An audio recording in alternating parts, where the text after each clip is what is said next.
Speaking of burgers, we're going to have our comedian come out. If you like burgers, you'll love laughing. He's going to perform a set for you, and then we'll come back out and interview him. Please welcome Harry J. Riley.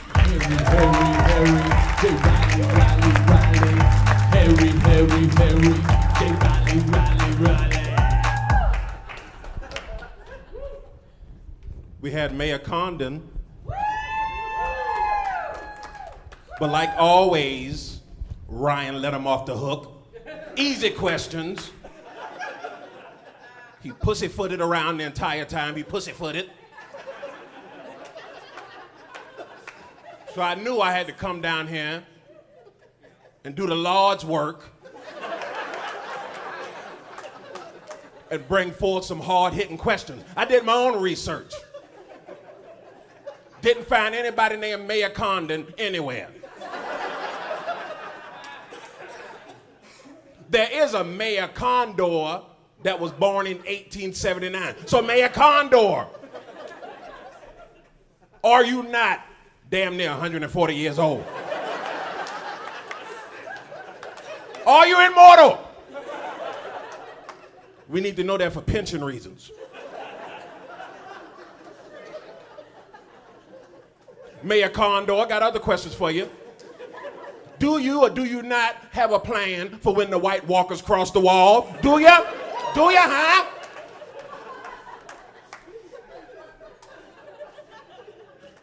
Is it not true? I heard, hearsay, some would say, but I say, it's my say.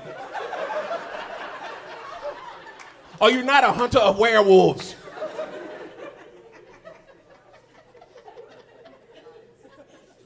Hard-hitting questions, Ryan. Sorry. Not what was your favorite job. Why he's letting his dad's Christmas tree business go down the drain. Down the drain. Because I know for a fact over 16,000 trees were stolen during that time that they were supposed to be gardening.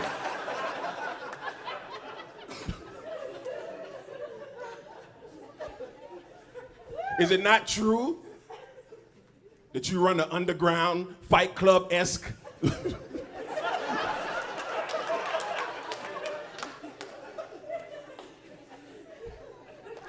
Are you making soap without fat? Tell us!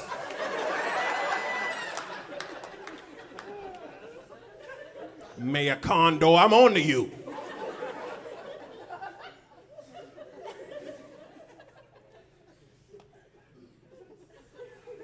I want a special position, in office. I was like, I should run for some election. I was like, I should be a comptroller. Then I realized I didn't know what that was. So I looked it up. It involves math. So I said I should probably do something that involves more leg work than math work. I've always wanted to run for office. I always felt like I could do something. But then I realized I'll make a terrible public official. Just my internet history search alone would bar me from any office. I have actually searched, could you use socks as mittens? In the Google. That should bar you from ever using a computer ever again. Of course you could use socks as mittens. You can do whatever you want with your socks. If you have big enough calves, you can use it as a stocking cap. Nobody's here to judge you. Do as you wish with your socks.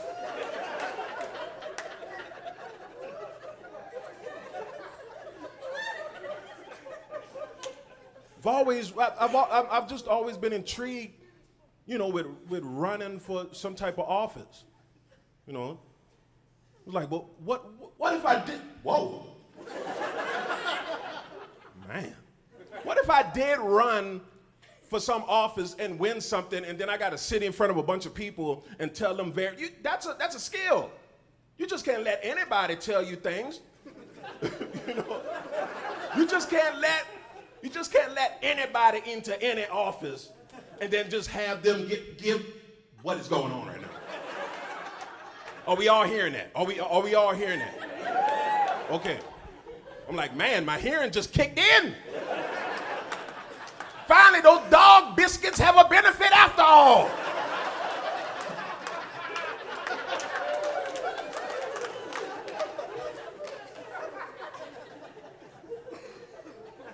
Like, I couldn't even imagine being like a congressman or a mayor, and you're sitting there, and there's something about to happen, and they look to me for guidance. And somebody's like, Crim 2, what are we gonna do now that the disaster is bearing down on us? And I was like, run, just go, run.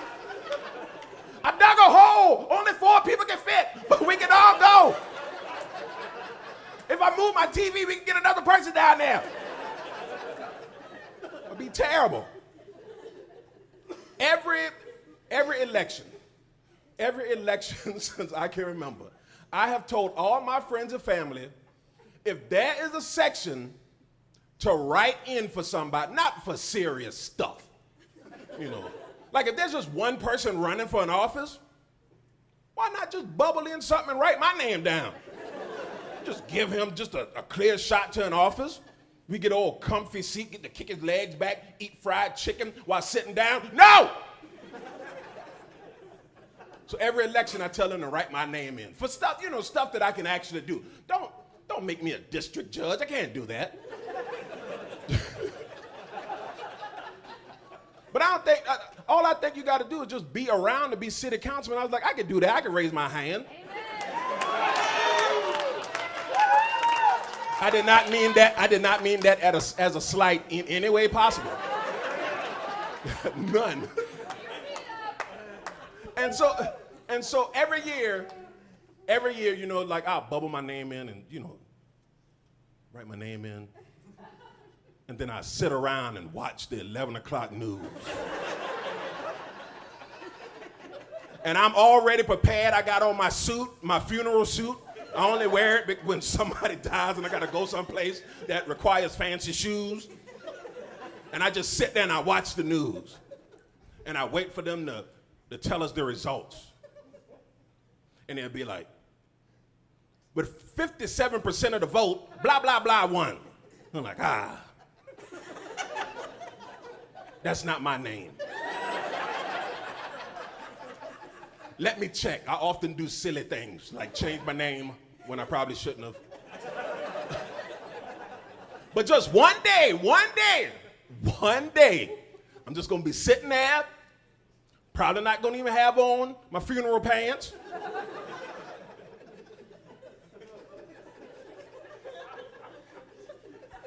And somebody's gonna go, and surprisingly, with 70% of the vote, Harry J. Riley. Oh! Oh! I'm a politician with my politician pants. My funeral pants are gonna double as politician pants.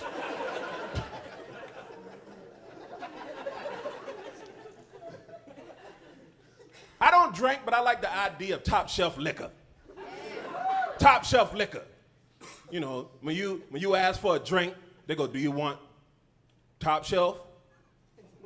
And I don't even drink, but I'm like, that does sound fancy. It's got fancy names, Hennessy, Grey Goose. Way better names than that bottom shelf stuff. They don't even really have names. Just a guy standing by a stop sign puking into his hat. It's called Get Drunk Juice. That's not what. I want to lead the top shelf liquor life, but within my budget. You know. So yes, I'm going to fly coach again, but I'm going to have an emotional support board constrictor with me at all times. Paid $1,700 for this bad boy. Yes, I'm about to eat ramen noodles again, but I'm going to sprinkle some shredded cheese on it. I didn't have to shred it myself. Fancy living.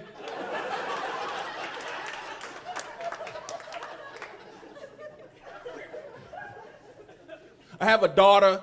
She's a teenager now, and for Father's Day, she came to me and she said, "Dad, do you want me to buy you a gift? And I said, no, baby. You're all the gift You're all the gift I need. Sounds cute. But the reason why I didn't want a gift from her is because she's a terrible gift giver. That's why, terrible gift giver. Always has been. I don't want your gift. I don't want another tie. Have you ever seen me wear a tie? No. Where do you get these stereotypes from that guys want ties? I don't want a tie. Get me another PlayStation. Before, you know, she never even got me. She would get me stuff, you know, like she would draw like a giraffe with a very tiny neck. Like, that's not even giraffe. That's just a spotted horse right there. You got to do better. You got to know the difference between a giraffe and a horse. I know you didn't have that much paper to work out the neck area, but you could have said rest of giraffe on other side of the page.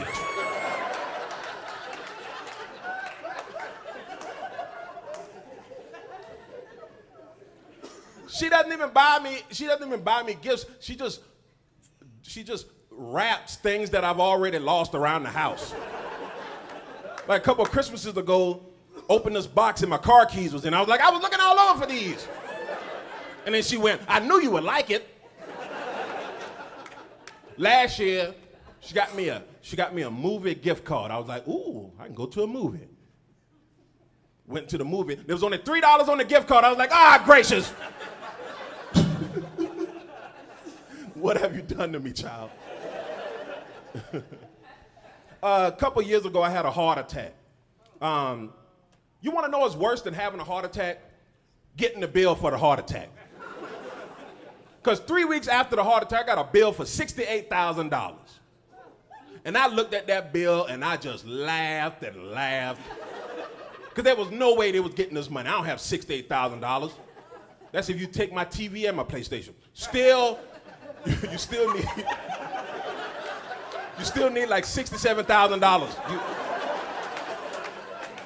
Those are my prized possessions, and you already took them. What left to? Like $3,000 of the bill was the ambulance ride. I live in Hilliard, went to Sacred Heart. It's not $3,000 worth of a ride. They should have told me that before I got in. I would have just called Uber.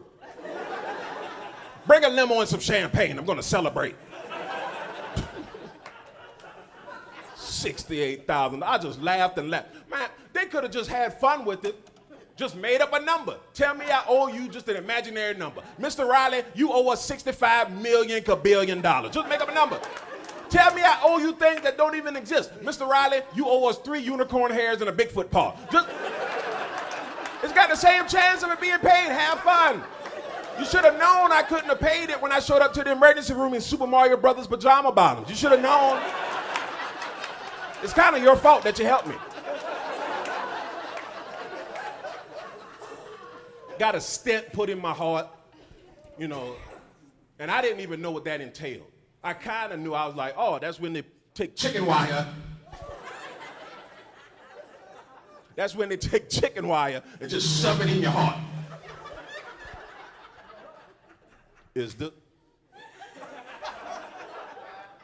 I think I'm going insane in public. 15th worst fear. Going insane in public. Like, can y'all hear that? Can y'all hear that? People just walking by like, he going crazy. Now, when they put a stent in your heart, they pick they pick an artery. You got one down here in your groin area and another one somewhere up here. Which I understand finding that artery up here, but how did they find this lower one? Sounds kind of weird. That's a weird way to get to your heart. It's like going from here to Seattle via Salt Lake City. It doesn't really make much sense. You know? And I was an idiot. I didn't know what they were gonna do. And they told me what was gonna happen. I was like, oh man, I thought I was gonna get like a cool chest scar, and then I could lie to people about how I got it. Like, Harry, how you got that gnarly chest scar? Well, I was hiking one day when a bear attacked me, but I dodged him, and I grabbed him and I put him in a headlock. And when he fell asleep, I shaved him. So if you see a butt-naked bear running around the woods scared of people, it's because of me. They didn't even give me a chance. Got a stick in my heart, so that means you gotta do, you gotta exercise, because I was 32 when I had the heart attack, so you can't just keep doing the same ridiculous things that you've been doing, because the things I've been doing got me a $68,000 bill, so I had to do something else to keep the law off me. Wanted to exercise, but I hate gyms. I don't like them. Too many sweaty people. Too much groaning and yelling. So I decided I'll become a hiker. I already like walking. Might as well do it in a place where not too many people can see you fall. So I would get up every morning and watch the news. And let me tell you something.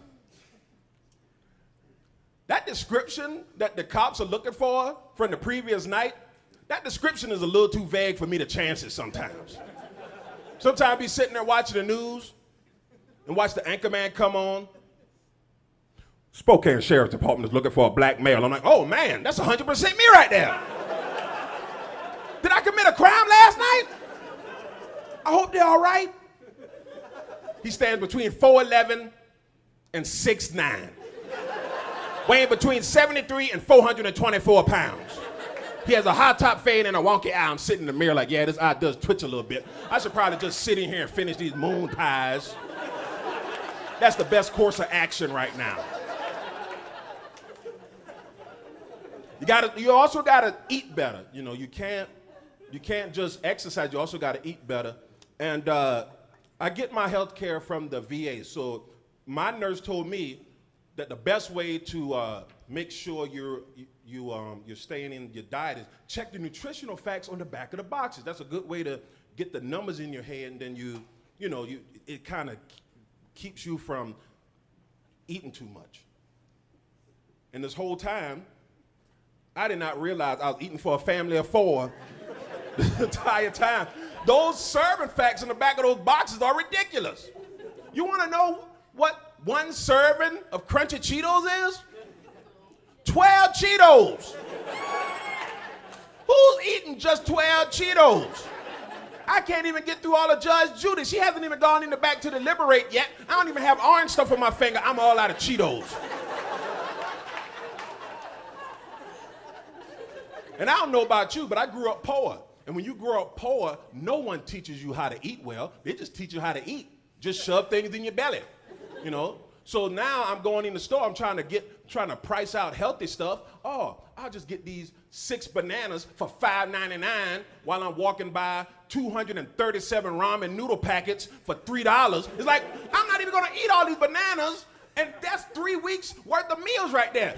Those bananas are gonna turn brown before I eat them, and then I gotta throw them in the refrigerator to kind of be like, oh, I'm gonna make banana bread, and then my kid's gonna look in there every morning and be like, hey Dad, why we got rotten bananas in the refrigerator? And then I gotta go, they're not rotten, they're brown, I'm gonna make banana bread. She's like, do you even know how to make banana bread? And then I gotta pretend like I'm insulted even though I don't know how to make banana bread.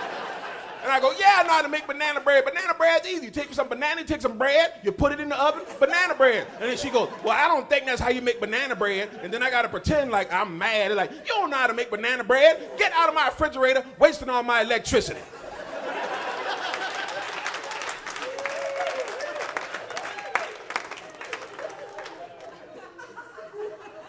And I have a Costco card. I don't know how you eat healthy when you got way too much of it at your house. No matter what I buy, it's always a lot of it. I got a pound of kale sitting in my freezer right now. One morning my kid opened the refrigerator, he's like, what you gonna do with all this kale? I'm like, man, just shove it in your pants. Use it for insulation. I don't know. That stuff's disgusting. Big kale has gotten to all of us.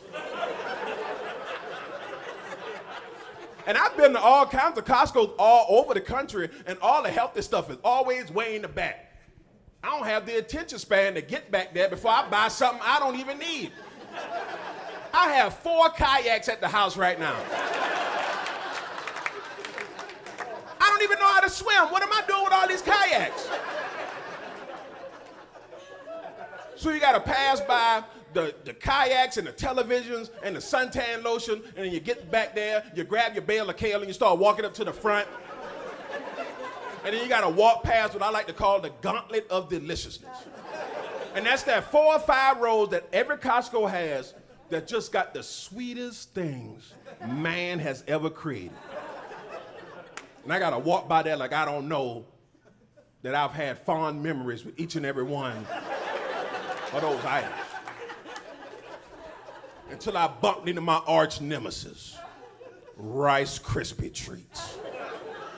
I've done some terrible things for Rice Krispie treats, and you mean to tell me somebody else has cooked them? I don't have to ruin another pot? Have you ever tried to make your own Rice Krispie treats? You get your marshmallows, you put them in the pot, you're like, oh, I can watch a little bit of Law and Order Special Victims Unit. And then you sit down, you watch 4 episodes, and then you smell around, you're like, oh no, my house is burning down. Then you go in your kitchen, and it looks like you're now making cement.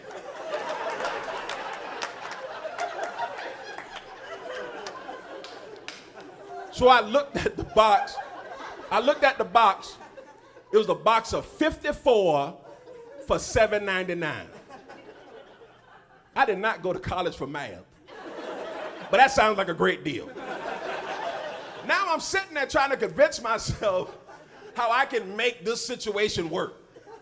I'm sitting there, well, there's 54, I can eat 1 a week, and then by the end of the year, I can have 2. That's a great way to start the new year.